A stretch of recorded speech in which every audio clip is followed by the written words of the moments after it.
Welcome to Manepata. If you like our videos, please subscribe our channel. ಇವತ್ತಿನ ಈ ವಿಡಿಯೋದಲ್ಲಿ ಅಭ್ಯಾಸ 5.2ರ ಅಭ್ಯಾಸ ಲೆಕ್ಕವನ್ನು ನೋಡುವ. ಅನುರೂಪ ಕೋನ ಅಂದ್ರೆ ಮಕ್ಕಳೇ ಬೇರೆ ಬೇರೆ ಶೃಂಗಗಳನ್ನು ಹೊಂದಿರುವ ಛೇದಕ ಒಂದೇ ಪಾರ್ಶ್ವದಲ್ಲಿರುವ ಕೋನಗಳನ್ನು ನಾವು ಅನುರೂಪ ಕೋನಗಳು ಅಂತ ಕರಿತೇವೆ. ಅಂದರೆ ಬೇರೆ ಬೇರೆ ಶೃಂಗಗಳನ್ನು ಹೊಂದಿರುತ್ತೆ. ಇಲ್ಲಿ ಎರಡು ಸಮಾಂತರ ರೇಖೆಗಳಿದ್ರೆ ಇಲ್ಲಿ ಬೇರೆ ಬೇರೆ ಶೃಂಗಗಳನ್ನು ಹೊಂದಿರುತ್ತೆ. ಅದೇ ರೀತಿ ಛೇದಕದ ಒಂದೇ ಪಾರ್ಶ್ವದಲ್ಲಿರುವ ಅಂದರೆ ಒಂದೇ ಸೈಡಲ್ಲಿರುವಂತಹ ಕೋನಗಳನ್ನು ನಾವು ಅನುರೂಪ ಕೋನ ಅಂತ ಹೇಳ್ತೇವೆ. ಈ ಅನುರೂಪ ಕೋನವನ್ನು ನಾವು ಇಂಗ್ಲಿಷ್ ಅಕ್ಷರದ ಎಫ್ ಎನ್ನುವಂತಹ ಈ ಅಕ್ಷರದ ಮೂಲಕ ನಾವು ಗುರುತಿಸಬಹುದು. ಅಂದರೆ ಇದೊಂದು ಟ್ರಿಕ್ಸ್ ನೋಡಿ. ಇಲ್ಲಿ ಅನುರೂಪ ಕೋನಗಳು ಅಂತರ್ ಅನುರೂಪ ಕೋನವಾಗಿರುತ್ತೆ. ಇನ್ನು ಇಲ್ಲಿ ಮೇಲ್ಗಡೆಯೂ ಕೂಡ ನಮಗೆ ಇಲ್ಲಿ ಅನುರೂಪ ಕೋನ ಸಿಗುತ್ತೆ. ಇದನ್ನು ಅನುರೂಪ ಬಹಿರ್ಕೋನಗಳು ಅಂತ ಕರಿತೀವಿ. ಕೇವಲ ಒಂದು ಸೈಡ್ ಅಂದರೆ ಈ ಕಡೆಯಲ್ಲಿ ಮಾತ್ರ ಅಲ್ಲ ಮಕ್ಕಳೇ, ಇಲ್ಲೂ ಕೂಡ ನಾವು ಅನುರೂಪ ಕೋನಗಳನ್ನು ನಾವು ಗುರುತಿಸಬಹುದಾಗಿದೆ. ಹಾಗಾದರೆ ಅನುರೂಪ ಕೋನ ಅಂದರೆ ಬೇರೆ ಬೇರೆ ಶೃಂಗಗಳನ್ನು ಹೊಂದಿರುವ ಛೇದಕದ ಒಂದೇ ಪಾರ್ಶ್ವದಲ್ಲಿ ಇರುವಂತಹ ಕೋನಗಳನ್ನು ಅನುರೂಪ ಕೋನ ಅಂತ ಕರಿತೇವೆ. ಅನುರೂಪ ಕೋನವನ್ನು ಇಂಗ್ಲಿಷ್ ಅಕ್ಷರದ ಎಫ್ ಇದರಿಂದ ನಾವು ಸೂಚಿಸಲಿಕ್ಕೆ ನೆರವಾಗುತ್ತೆ. ನೆಕ್ಸ್ಟು ಪರ್ಯಾಯ ಕೋನಗಳು. ಪರ್ಯಾಯ ಕೋನ ಅಂದ್ರೆ ಮಕ್ಕಳೇ ಬೇರೆ ಬೇರೆ ಶೃಂಗಗಳನ್ನು ಹೊಂದಿದ್ದು ಛೇದಕದ ಉಭಯ ಪಾರ್ಶ್ವಗಳಲ್ಲಿ, ಉಭಯ ಅಂದರೆ ಎದುರು ಬದರಾಗಿರುವಂತಹ ಪಾರ್ಶ್ವಗಳಲ್ಲಿ ಅಭಿಮುಖವಾಗಿರುತ್ತೆ. ಇದನ್ನು ನಾವು ಝಡ್ ಎನ್ನುವಂತಹ ಸಿಂಬಲ್ ಅಂದರೆ ಇಂಗ್ಲಿಷ್ ಅಕ್ಷರದವನ್ನು ಬಳಸ್ಕೊಂಡು ಬೇಗನೆ ನಾವು ಪರ್ಯಾಯ ಕೋನವನ್ನು ಗುರುತಿಸ್ಬೋದು. ನೋಡಿ, ಇಲ್ಲಿ ಬೇರೆ ಬೇರೆ ಶೃಂಗವನ್ನೇ ಹೊಂದಿರುತ್ತೆ. ಹಾಗೆ ಛೇದಕದ ಉಭಯ ಪಾರ್ಶ್ವಗಳಲ್ಲಿ ಅಂದರೆ ಎದುರು ಬದಲಿರುವಂಥ ಪಾರ್ಶ್ವಗಳಲ್ಲಿ ಅಭಿಮುಖವಾಗಿರುತ್ತೆ. ಅಭಿಮುಖ ಕೋನ ಅಂದರೆ ಈಗಾಗಲೇ ಹೇಳಿರ್ತೇನೆ ನೋಡಿ. ಇದನ್ನು ನಾವು ಝಡ್ ಇಂಗ್ಲಿಷ್ ಅಕ್ಷರದ ಝಡ್ ಅನ್ನುವಂಥ ಸಿಂಬಲ್ನ ಮೂಲಕ ಗುರುತಿಸ್ಬೋದು. ಬೇರೆ ಬೇರೆ ಶೃಂಗ ಹೊಂದಿರುತ್ತೆ ಮಕ್ಕಳೇ. ಇನ್ನು ಉಭಯ ಪಾರ್ಶ್ವಗಳಲ್ಲಿ ಕಂಡುಬರುತ್ತದೆ. ಒಂದು ಕೋನ ಇಲ್ಲಿದ್ರೆ ಮತ್ತೊಂದು ಕೋನ ಮತ್ತೊಂದು ಪಾರ್ಶ್ವದಲ್ಲಿರುತ್ತೆ. ಇಂಥ ಕೋನಗಳನ್ನು ನಾವು ಪರ್ಯಾಯ ಕೋನ ಅಂತ ಕರಿತೀವಿ. ಅಂತರ್ ಅಂದರೆ ಒಳಗೆ, ಬಹಿರ್ ಅಂದರೆ ಹೊರಗೆ. ಛೇದಕದ ಒಂದೇ ಪಾರ್ಶ್ವದಲ್ಲಿ ಉಂಟಾಗುವ ಒಳಕೋನಗಳನ್ನು ನಾವು ಅಂತರ್ಕೋನಗಳು ಅಂತ ಕರಿತೇವೆ. ಅಂದರೆ ಈ ಸೈಡಲ್ಲಿ ಅಥವಾ ಈ ಸೈಡಲ್ಲಿ ಅಥವಾ ಮಕ್ಕಳೇ ಈ ರೀತಿಯಾಗಿರುತ್ತೆ. ಹೀಗೆ ಒಳಬದಿಯಲ್ಲೂ ಇರುವಂತಹ ಈ ಕೋನಗಳನ್ನು ನಾವು ಅಂತರ್ಕೋನಗಳು ಅಂತ ಕರಿತೇವೆ. ಅಭ್ಯಾಸ 5.2. ಮೊದಲನೇದು, ಮುಂದಿನ ಪ್ರತಿಯೊಂದು ಹೇಳಿಕೆಯಲ್ಲಿ ಬಳಸಿರುವ ಗುಣವನ್ನು ಹೆಸರಿಸಿ. ಮೊದಲನೇದು ನೋಡಿ, ಇಲ್ಲಿರುವಂತಹ ಎ ಮತ್ತು ಬಿ ಎನ್ನುವುದು ಒಂದು ಸಮಾಂತರ ರೇಖೆಯಾಗಿದೆ. ಅಂದರೆ ಈ ಸಮಾನಾಂತರ ರೇಖೆ ಅನ್ನೋದು ಯಾವುದೇ ದಿಕ್ಕಲ್ಲಿ ಸಾಗಿದ್ರೂ ಕೂಡ ಅವುಗಳು ಒಂದನ್ನೊಂದು ಛೇದಿಸುವುದಿಲ್ಲ. ಹಾಗಾಗಿ ಇವುಗಳನ್ನು ನಾವು ಬರೆಯುವುದು ಹೇಗೆ ಅಂದರೆ ಎ ಸಮಾಂತರ ಬಿ ಅಂತ ಬರಿತೇವೆ. ನೋಡಿ, ಎ ಸಮಾಂತರ ಬಿ ಇಲ್ಲಿ ರೇಖೆಯಲ್ಲಿ ಕೋನ 1ಕ್ಕೆ ಕೋನ 5 ಸಮವಾಗಿದೆಯಂತೆ. ಹಾಗಾದರೆ ಯಾವ ರೀತಿ ಸಮವಾಗಿದೆ ನೋಡುವ. ಕೋನ 1ಕ್ಕೆ ಕೋನ 5 ಸಮವಾಗಿದೆ. ಯಾಕೆಂದ್ರೆ ಮಕ್ಕಳೇ ಇದೊಂದು ಒಂದೇ ಪಾರ್ಶ್ವದಲ್ಲಿರುವಂತಹ ಅನುರೂಪ ಕೋನ. ಅನುರೂಪ ಕೋನವನ್ನು ನಾವು ಎಫ್ ಎನ್ನುವಂಥ ಈ ಸಿಂಬಲನ್ನು ಬಳಸ್ಕೊಂಡು ಗುರುತಿಸ್ತೇವೆ. ಹಾಗಾಗಿ ಕೋನ 1ಕ್ಕೆ ಕೋನ 5 ಎನ್ನುವುದು ಅನುರೂಪವಾಗಿರುತ್ತೆ. ನೋಡಿ, ಅದು ಈ ಆಕಾರದಲ್ಲಿದೆ. ಅಂದರೆ ಅನುರೂಪ ಬಹಿರ್ಕೋನ ಇದೆ. ಎಫ್ನ ತಲೆ ಮೇಲೆ ಇಲ್ಲಿ ರಚನೆಯಾಗತ್ತೆ. ಹಾಗಾಗಿ 1ಕ್ಕೆ 5 ಅನುರೂಪ ಕೋನವಾಗಿದೆ. ಇನ್ನು ಎರಡನೇದು ನೋಡಿ, ಕೋನ 4 ಸಮ ಕೋನ 6 ಆಗಿರುತ್ತಂತೆ. ಹೌದಾ? ಯಾಕೆಂದರೆ ಇಲ್ಲಿ ನೋಡಿ ಇದೊಂದು ಪರ್ಯಾಯ ಕೋನವಾಗಿದೆ. ನೋಡಿ, ಝಡ್ ಸಿಂಬಲ್ನಲ್ಲಿ ನಾವು ನೋಡೋದಾದರೆ ಕೋನ 4ಕ್ಕೆ ಕೋನ 6 ಎನ್ನುವುದು ಪರ್ಯಾಯ ಕೋನ ಆಗಿದೆ. ಹಾಗಾಗಿ ಪರ್ಯಾಯ ಕೋನಗಳು ಸಮವಾಗಿರುತ್ತೆ. ಈಗ ಉದಾಹರಣೆಗೆ ಇಲ್ಲಿರುವಂಥ ಕೋನ 4ರಲ್ಲಿ 30 ಡಿಗ್ರಿ ಇದ್ದರೆ ಕೋನ 6ರಲ್ಲಿಯೂ ಕೂಡ 30 ಡಿಗ್ರಿನೇ ಬರುತ್ತೆ. ಇದೊಂದು ಪರ್ಯಾಯ ಕೋನವಾಗಿದೆ. ಇನ್ನು ಮೂರನೇದು, ಕೋನ 4 ಕೂಡಿಸು ಕೋನ 5 ಸಮ 180 ಡಿಗ್ರಿ. ಕೋನ 4 ಮತ್ತು 5 ಇಲ್ಲಿಲ್ಲೇ ಇವೆ ನೋಡಿ.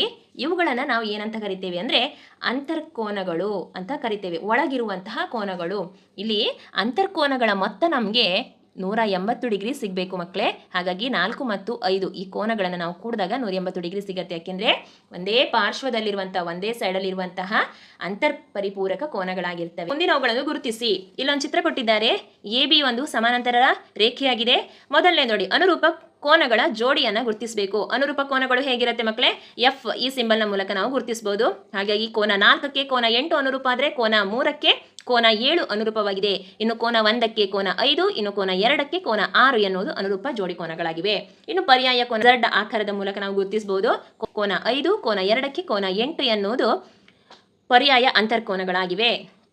ಇನ್ನೊಂದು ಛೇದಕದ ಒಂದೇ ಪಾರ್ಶ್ವದಲ್ಲಿರುವಂತಹ ಅಂತರ್ಕೋನಗಳು. ನೋಡಿ, ಇಲ್ಲಿ ಯು ಸಿಂಬಲ್ನ ಮೂಲಕ ನಾವು ಗುರುತಿಸಬಹುದು. ಕೋನ 3 ಕೋನ 8 ಒಂದು ಜೋಡಿ ಆದರೆ ಕೋನ 2 ಕೋನ 5 ಮತ್ತೊಂದು ಅಂತರ್ಕೋನಗಳ ಜೋಡಿಗಳಾಗಿವೆ.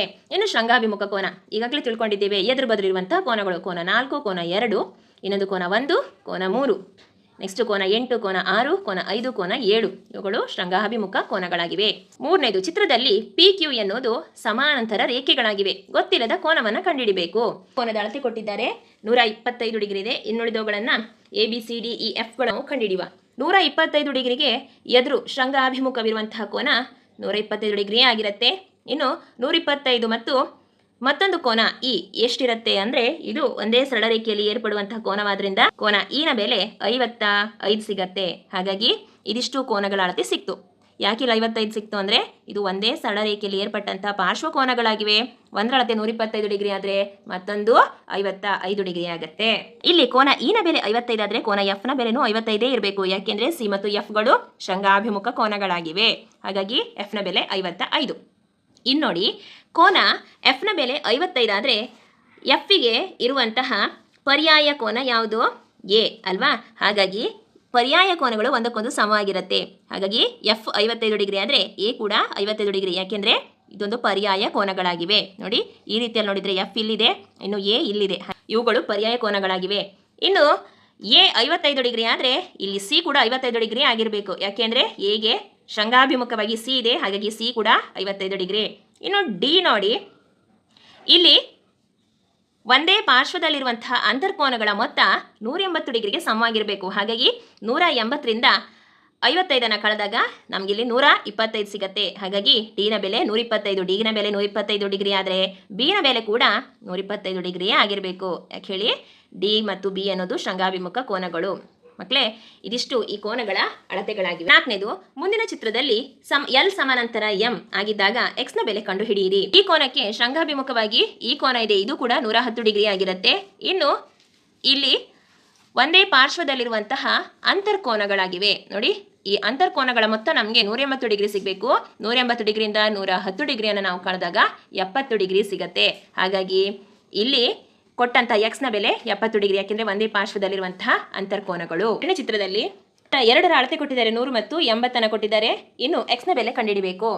ನೋಡಿ, ಇಲ್ಲಿರುವಂತಹ ಒಂದರ ಬೆಲೆ 100 ಆದ್ರೆ ಮಕ್ಕಳೇ, ಇನ್ನೊಂದರ ಅಳತೆ ಕೂಡ ನಮಗೆ 80 ಸಿಗಬೇಕು. ಯಾಕೆಂದ್ರೆ ಇಲ್ಲಿ ಒಂದು ಸರಳ ರೇಖೆಯಲ್ಲಿ ಉಂಟಾದಂಥ 2 ಪಾರ್ಶ್ವಕೋನಗಳಾದ ಕಾರಣ ಇಲ್ಲಿ ಒಂದರ ಅಳತೆ 100 ಆದ್ರೆ ಮತ್ತೊಂದು ಅಳತೆ 80. ನಮಗೆ 100 ಸಿಗಬೇಕು. ಯಾಕೆಂದ್ರೆ ಇವುಗಳು ಅನುರೂಪ ಬಹಿರ್ಕೋನಗಳು. ನೋಡಿ, ಒಂದರ ಅಳತೆ ಇಲ್ಲಿದೆ, ಮತ್ತೊಂದರ ಅಳತೆ ಇಲ್ಲಿದೆ. ಹಾಗಾಗಿ ಇವುಗಳು 100 ಆದರೆ ಈ ಕೋನ ಕೂಡ 100 ಡಿಗ್ರಿಯನ್ನೇ ಹೊಂದಿರಬೇಕು. ಹಾಗಾಗಿ ಈ ಎಕ್ಸ್ ನ ಬೆಲೆ 100 ಡಿಗ್ರಿ. ಚಿತ್ರದಲ್ಲಿ 2 ಕೋನಗಳ ಬಾಹುಗಳು ಸಮಾಂತರವಾಗಿವೆ. ನೋಡಿ, ಕೋನ ABC ಸಮ 70 ಡಿಗ್ರಿ. ಇಲ್ಲಿ ಕೋನ DGC ಸಮ ಎಷ್ಟು ಡಿಗ್ರಿ ಆಗಿರಬೇಕು? ಕೋನ DGC ಸಮ 70 ಡಿಗ್ರಿ ಆಗಬೇಕು. ಯಾಕೆಂದರೆ ಇದೊಂದು ಅನುರೂಪ ಕೋನವಾಗಿದೆ. ಈ ಅನುರೂಪ ಕೋನಗಳಲ್ಲಿ ಒಳಕೋನಗಳಾಗಿದ್ದು ಇವುಗಳ ಬೆಲೆ ಎಷ್ಟಾಗಿದೆ? 70 ಡಿಗ್ರಿ ಆಗಿರಬೇಕು. ಇಲ್ಲಿ BGE ಈ ಕೋನಕ್ಕೆ ನೋಡಿ, ಇಲ್ಲಿ DEF ಇದನ್ನು ಸೇರ್ಕೊಂಡಾಗ ನಮಗೆ ಇಲ್ಲಿ ಒಂದು ಪರ್ಯಾಯ ಕೋನ ರಚನೆಯಾಗತ್ತೆ. ಇಲ್ಲಿ BGE 70 ಡಿಗ್ರಿ ಆದರೆ ಕೋನ DEF ಕೂಡ 70 ಡಿಗ್ರಿ. ನೀಡಿರುವ ಚಿತ್ರಗಳಲ್ಲಿ ಎಲ್ ರೇಖೆಯು ಎಂ ರೇಖೆಗೆ ಸಮಾಂತರವಾಗಿದೆಯೇ ಎಂಬುದನ್ನು ತೀರ್ಮಾನಿಸಿ. ಒಂದು ಕೋನ ಕೊಟ್ಟಿದ್ದಾರೆ, 44 ಡಿಗ್ರಿ ಇದೆ. ಇನ್ನು ಇಲ್ಲಿರುವಂತಹ ಮತ್ತೊಂದು ಕೋನ ಕೊಟ್ಟಿದ್ದಾರೆ ನೋಡಿ, 126 ಡಿಗ್ರಿ ಇದೆ. ಇನ್ನು ಇವೆರಡೂಗಳನ್ನು ಅಂತರ್ಕೋನಗಳು ಅಂತ ತಗೊಂಡ್ರೆ ಈ ಅಂತರ್ಕೋನಗಳ ಮೊತ್ತ ನಮಗೆ ಸಿಗಬೇಕು 180 ಡಿಗ್ರಿ ಸಿಗಬೇಕು. ಆದರೆ ಇಲ್ಲಿ 126 ಕೂಡಿಸು 44 ಮಾಡಿದಾಗ 170 ಡಿಗ್ರಿ ಸಿಗತ್ತೆ. ಹಾಗಾಗಿ ಇದು ಸಮಾಂತರವಾಗಿಲ್ಲ. ನೆಕ್ಸ್ಟ್ ನೋಡಿ, ಒಂದರ ಅಳತೆ 75 ಕೊಟ್ಟಿದ್ದಾರೆ, ಇನ್ನೊಂದು ಕೋನದ ಅಳತೆ ಕೂಡ ಇಲ್ಲಿ 75 ಇದೆ. ಇಲ್ಲಿ ಇದು 75 ಡಿಗ್ರಿ ಆದರೆ ಇದಕ್ಕೆ ಅಭಿಮುಖವಾದಂತಹ ಇನ್ನೊಂದು ಕೋನ ಇದೆ, ಇದಕ್ಕೂ ಕೂಡ 72 ಡಿಗ್ರಿ ಸಿಗಬೇಕು. ಇನ್ನು ಇಲ್ಲಿರುವಂತಹ ಅಂತರ್ಕೋನದ ಮೊತ್ತ ನಮಗೆ 180 ಡಿಗ್ರಿ ಇದೆಯಾ? 75 ಕೂಡಿಸು 75 150 ಡಿಗ್ರಿ ಆಯಿತು. ಹಾಗಾಗಿ ಇದು ಎಲ್ಗೆ ಎಂ ಎನ್ನುವುದು ಸಮಾಂತರವಾಗಿಲ್ಲ. ನೆಕ್ಸ್ಟ್ ನೋಡಿ, ಇಲ್ಲಿ ಒಂದರ ಅಳತೆ ಕೊಟ್ಟಿದ್ದಾರೆ 57 ಇದೆ, ಮತ್ತೊಂದರ ಅಳತೆ 123 ಕೊಟ್ಟಿದ್ದಾರೆ. ಇಲ್ಲಿ 57 ಆದ್ರೆ ಮಕ್ಕಳೇ ಇಲ್ಲೂ ಕೂಡ 57 ಆಗಬೇಕು. ಯಾಕೆಂದರೆ ಅಭಿಮುಖ ಕೋನಗಳು ಸಮವಾಗಿರುತ್ತೆ. ಇನ್ನು ಈ ಅಂತರ್ಕೋನದ ಮೊತ್ತ ನೋಡಿ, 123 ಕೂಡಿಸು 57 ಮಾಡಿದಾಗ 180 ಡಿಗ್ರಿ ಸಿಗುತ್ತೆ. ಎಂ ರೇಖೆಯು ಎಲ್ ರೇಖೆಗೆ ಸಮಾಂತರವಾಗಿದೆ. ಇನ್ನು ಚಿತ್ರ 4ರಲ್ಲಿ ನೋಡಿ, ನನಗೆ 98 ಇನ್ನೊಂದು 72. ಈ 72 ಡಿಗ್ರಿಗೆ ಅಭಿಮುಖವಾದಂತಹ ಈ ಕೋನ 72 ಡಿಗ್ರಿ ಆಯಿತು. ಇನ್ನು ಅಂತರ್ಕೋನಗಳ ಮೊತ್ತ ನೋಡುವ, 98 ಡಿಗ್ರಿ ಕೂಡಿಸಿ 72 ಡಿಗ್ರಿ ಮಾಡಿದಾಗ ನಮಗೆ ಇಲ್ಲಿ 170 ಡಿಗ್ರಿ ಸಿಗುತ್ತೆ. ಹಾಗಾಗಿ ಚಿತ್ರ 4ರಲ್ಲಿ ಎಲ್ಗೆ ಎಂ ರೇಖೆಯು ಸಮಾಂತರವಾಗಿಲ್ಲ. ಇದಿಷ್ಟು ಅಭ್ಯಾಸ 5.2ರ ಉತ್ತರಗಳು. ಇಲ್ಲಿಗೆ ಅಧ್ಯಾಯ 5 ಮುಗಿಯುತ್ತೆ. ಈ ವಿಡಿಯೋಗಳು ಇಷ್ಟವಾದರೆ ಒಂದು ಲೈಕ್ ಮಾಡಿ, ಶೇರ್ ಮಾಡಿ, ಹಾಗೆ ಸಬ್ಸ್ಕ್ರೈಬ್ ಮಾಡಿಕೊಂಡು ನನ್ನನ್ನು ಪ್ರೋತ್ಸಾಹಿಸಿ. Thank you.